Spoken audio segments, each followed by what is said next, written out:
Hey everybody, I'm Nina Boski and I'm one of the producers of Marilyn Behind the Icon. I am so excited because it is my pleasure to introduce you to a very talented performer. She's a writer and she's an all-around rock star in my book because she's been with us on some of our earlier cast sessions in season one, and she has played Mary Pickford, the iconic Mary Pickford, as well as Della Hogan, which is Marilyn's grandmother, and her great grandmother as well. So, you can't really tell that that's a different person. She makes it look so seamless. Well, in this episode, she gets to play another iconic figure, and that iconic figure is Ethel Kennedy. And with that, I'd like to introduce a wonderful human being, a talented performer, Naomi Rohatyn. Rohatyn, yes. I wanted to say Roy Hatton, and I was like, Rohatyn, yes, Roy Hatton. I was like, oh my gosh, Rohatyn. I'm going to keep on saying Rohatyn. So welcome to the cast interview. So nice to have you here. Nice to be here. Thank you for such a nice intro. Well, you deserve it. And you also, I always look at different actors and actresses that I've worked with throughout the years, and it's also people that have a can-do attitude. And they're not difficult, they're not challenging, and they really want to do good work, and they want to jump in and do the best that they can. And so I got a question for you, because you were with us early on. Yes. You're in the very beginning of this podcast, and as it's starting to get momentum and stuff. So what drew you to this podcast? Well, a couple of things. First of all, obviously Marilyn Monroe. There's very few people who would say they aren't, even the most casual of Marilyn fans, but it is so well researched, and it goes into, I think, so many people, obviously we just think of her as this bombshell and this sex symbol, and it's important to really look at everything she went through. She had such a fascinating and ultimately tragic life throughout her whole life. I don't know if that many people know that, she grew up in an orphanage and she was abused and had to endure all of these things. She has become such an icon, hence the title. I think I said this the last time we spoke in this way, but I remember years ago going to an art museum in Chicago, and there was this lithograph of Marilyn Monroe, and all it was a red sort of stripe with two bumps and then a black dot.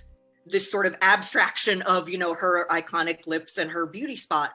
And it was beautiful and great, but it also sort of makes you realize, like, oh my God, the power of someone who's become so iconic that a couple of squiggly lines and a dot, can represent them and can represent their entire legacy and can stand for everything, femininity and sex and vulnerability and all the sorts of things. It's just kind of mind-boggling, the sort of fame that she achieved in her life, and then obviously so much more after death. The fact that we're still talking about her, 60 years after she's passed is just insane. So I think it's the podcast is just a beautiful exploration of her real life and what she really went through and what makes her so lovable and so iconic and tragic after all these years, but really also while restoring her humanity.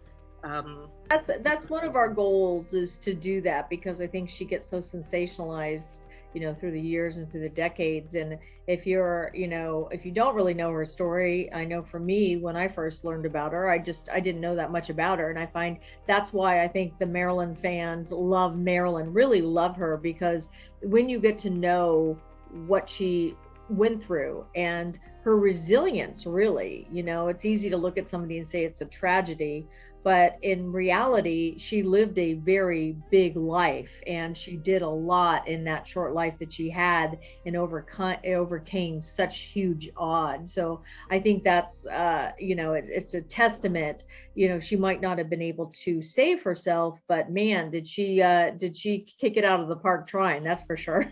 That's so true. And she, deserves to be, I think, taken seriously as well. It's so easy to kind of write her off as the hot blonde or, the squeaky bombshell, that kind of thing. But I think there's been more awareness of late of actually how difficult it truly is to play the dumb blonde, if you will. The kind of the incredible comedic timing that she had, and how serious she was about acting, her studies and all of that sort of stuff. Just she deserves to be taken seriously as a performer and as a person. Yeah, I think that's a really good point you're making, because in reality, she was a very deep, soulful human being. And so that character was really a character. That's not who she was, and it's certainly not how she wrote and what she thought inside. So that certainly was a manufactured, kind of character that she created. Unfortunately, also became the entrapment in which she created. She couldn't get out of it, particularly towards the end of her life. So tell us a little bit about your career, and what do you do in terms of your writing and performing when you're not on Behind the Icon? When I'm not Mary Pickfording. Well, I think of myself as mostly a writer, writer producer, I guess I would say. I came to LA 15 years ago. I don't know how that happened, how the time passed so quickly, but I came here with the intention of pursuing mostly a comedy writing career, in fact, in TV and in features. But as one does, one gets sidetracked along the way and does lots of weird odd jobs. And I found that I love particularly voice acting, voice performing. I'm not much for being on screen or stage, but I love voice acting. So I've been pursuing that. I've done producing and directing on the side, so I've kind of done, and I've also worked, I've crewed. I started at the bottom when I was younger and I was a PA and I held the boom, done a little bit of everything. So I think of myself as like an entertainment industry factotum. Although now that I'm getting old and the knees and back are getting bad, I'm less apt to hold the boom anymore. I'm like, you guys do that. It's like me back in the day. I used to be an entertainment reporter, and every once in a while I'll get a call to go do the red carpet. I'm like, I don't think so. Not anymore. You know what I mean? I'm not getting out the cold at 8 or 9 o'clock at night in a little slinky dress, going, oh yes, let me tell you about yourself. So I get it. And I remember back in the day, I would have killed to be on that red carpet, right? So yeah, exactly. So you play Ethel Kennedy in this episode, and it's a small scene, but it's a very important scene. Yes. In my opinion, it kind of gives credence to the kind of message Soul Sisters and women empowerment and women being looking out for women. And I think we've gotten a bad rap. I think it's changing. But I think, particularly when I started in early, career, it was, if you want the opportunities, go to the men. The women weren't going to give you the opportunities. And I think now it is certainly changing, particularly with the Me Too movement that has kind of taken hold, right?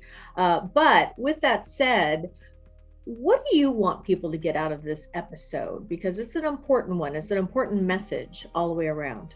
It is. Well, yeah, it was fascinating to do a little research on Ethel Kennedy, because to be honest, I didn't know much about her. I mean, I knew more about RFK, as we probably all did, and didn't realize that she had done so much work, particularly the civil rights work that she did.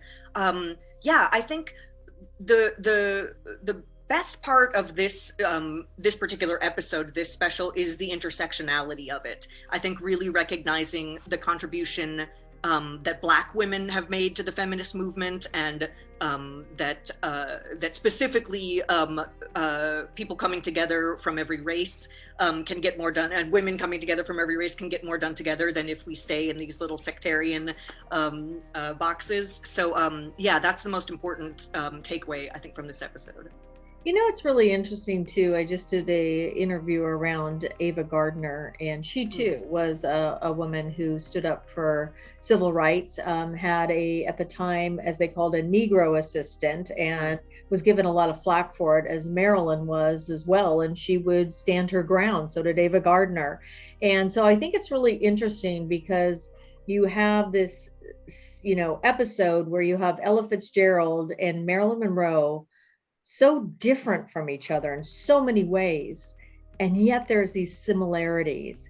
And Yes. then you put you as Ethel Kennedy and some of the other women that are coming together to really look at how we can bring what is right forward. And when I say what's right, I really think that they felt this way, and it certainly is a kind of a pattern of today, is Yes. how do we not marginalize people and make them feel like they're an outcast, regardless if it's race, culture, religion, sexuality. There's all this that kind of plays that part into, I am me and you are not equal to me. And here it is, Ethel Kennedy back in the day, where you don't really get a lot of her in the forefront, particularly around the Marilyn story. People Right. love to just say, Bobby Kennedy, Bobby Kennedy, Bobby Kennedy. And people don't realize that she did have a loose association and an affection and fondness for Ethel Kennedy.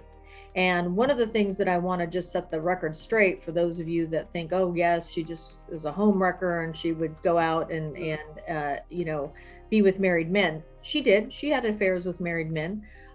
But if she knew the wife and respected the wife, she also respected family and marriage. And, Bobby Kennedy had a pretty big family at that time.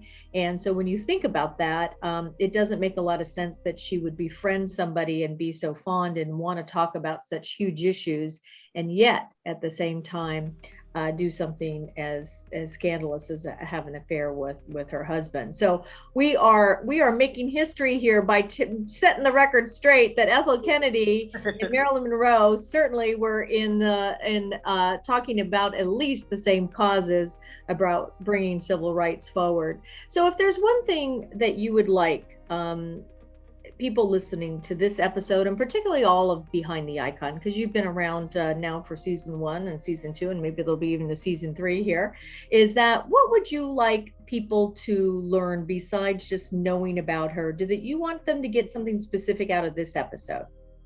Well, this episode in particular, I think it's astonishing, frankly, how relevant it still is, and I hesitate to say it always will be, because we hope that there will be some kind of forward momentum with social justice sometime, and particularly around issues of race. But I think, obviously in light of recent events with Black Lives Matter, et cetera, and the Me Too movement, it sort of really underlines how relevant it always will be to talk about these issues. And I think there's a tendency, probably particularly among, not to pick on young people, but we tend to think of anything before the last couple of years as being sort of ancient history, and it all kind of collapses together. And it's whether it was Thucydides or Gandhi or MLK, it's all just the then.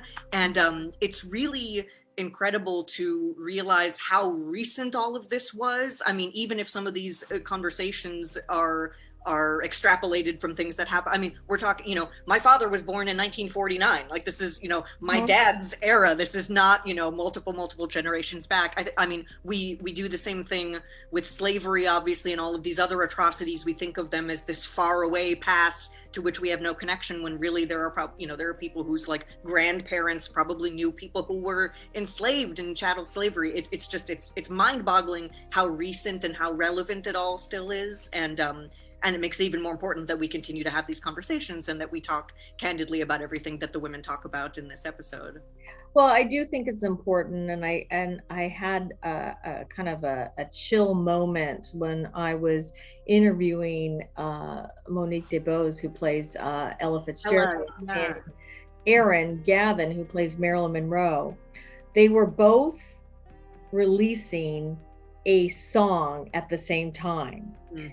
Monique is very much a jazz singer, and Erin has very much of that Marilyn Monroe quality to her voice and her singing voice. And yet the two of them at the time were doing things out in the world to help mankind, to help humans.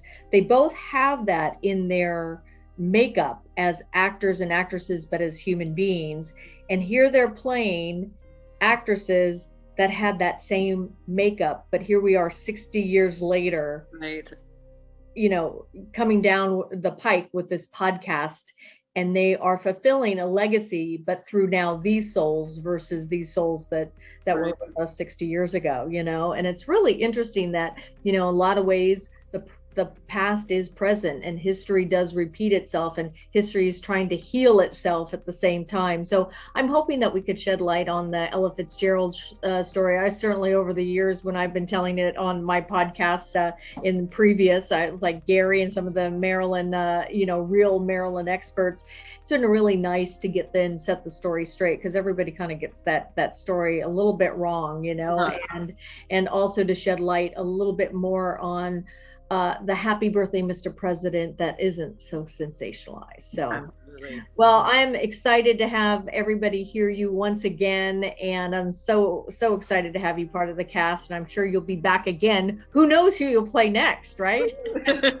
Thank you so much. It was a joy as always. It was so fun. All right. Well, thank you, Naomi, for being part of the cast, and you get a chance to listen to her as Ethel Kennedy in this upcoming episode of Soul Sisters.